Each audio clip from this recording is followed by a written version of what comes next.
নমস্কার বন্ধুরা, আজ আপনাদেরকে আমি দেখাতে চলেছি।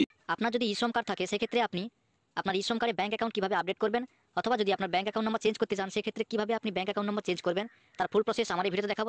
তাই ভিডিওটি শেষ পর্যন্ত অবশ্যই দেখবেন। ভিডিওটি ভালো লাগলে লাইক করবেন, চ্যানেলটিকে সাবস্ক্রাইব করে পাশে রাখা বেল আইকনটি প্রেস করে নোটিফিকেশন অল করে রাখবেন। সবার সুবিধার্থে ভিডিওটি শেয়ার করবেন। তো চলুন শুরু করি। ই-শ্রম কার্ডে ব্যাংক অ্যাকাউন্ট নাম্বার আপডেট করার জন্য প্রথমে আপনারা ishram.gov.in এই ওয়েবসাইটে চলে আসবেন। এই ওয়েবসাইটে আসার পর দেখুন অলরেডি রেজিস্টার লগইন এই অপশনে ক্লিক করবেন। এই অপশনে ক্লিক করার পরে এখানে আপনার মোবাইল নাম্বারটা বসিয়ে দেবেন, অর্থাৎ আপনার আধার কার্ডে যে মোবাইল নাম্বারটা লিংক করা আছে সেই মোবাইল নাম্বারটা এখানে বসিয়ে দেবেন। বসিয়ে দেওয়ার পর ক্যাপচা কোড করে ক্যাপচা কোডটা বসিয়ে সেন্ড ওটিপি এই অপশনে ক্লিক করবেন। সেন্ড ওটিপি অপশনে ক্লিক করার পরে আপনি যে মোবাইল নাম্বারটা বসিয়েছেন সেই মোবাইল নাম্বার যে ওটিপিটা সেন্ড হবে, এন্টার ওটিপির ঘরে ওটিপিটা বসিয়ে দেবেন। ওটিপিটা বসিয়ে দেওয়ার পর সাবমিট এই অপশনে ক্লিক করবেন। সাবমিট অপশনে ক্লিক করার পর দেখুন এরকম একটা পেজ খুলে যাবে। এখানে দেখুন লেখা আছে লগ ইন ইউজিং আধার। এখানে আপনার আধার নাম্বারটা বসিয়ে দেবেন। আধার নাম্বার যদি না থাকে সেক্ষেত্রে আপনি ভার্চুয়াল আইডি নাম্বারও বসাতে পারেন।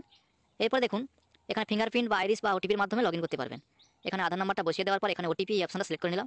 ওটিপি অপশনটা সিলেক্ট করার পরে ক্যাপচা কোডে করে ক্যাপচা কোডটা বসিয়ে সাবমিট এই অপশনে ক্লিক করবেন। সাবমিট অপশনে ক্লিক করার পরে দেখুন আপনার আধার কার্ডে যে মোবাইল নাম্বারটা লিংক করা আছে সেই মোবাইল নাম্বারে একটা ওটিপি সেন্ড হবে।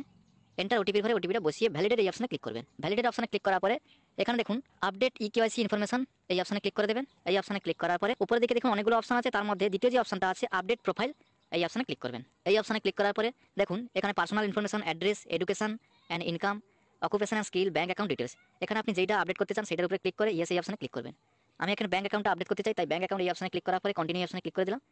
এরপরে ব্যাংক অ্যাকাউন্ট নাম্বার জায়গায় ব্যাংক অ্যাকাউন্ট নাম্বারটা বসিয়ে কনফার্ম ব্যাংক অ্যাকাউন্ট নাম্বার জায়গায় পুনরায় ব্যাংক অ্যাকাউন্ট নাম্বারটা বসিয়ে দেবেন। এরপরে অ্যাকাউন্ট হোল্ডারের নামটা এখানে বসিয়ে দেবেন। এরপরে আইএফএসসি কোডটা এখানে বসিয়ে সার্চ এই অপশনে ক্লিক করবেন।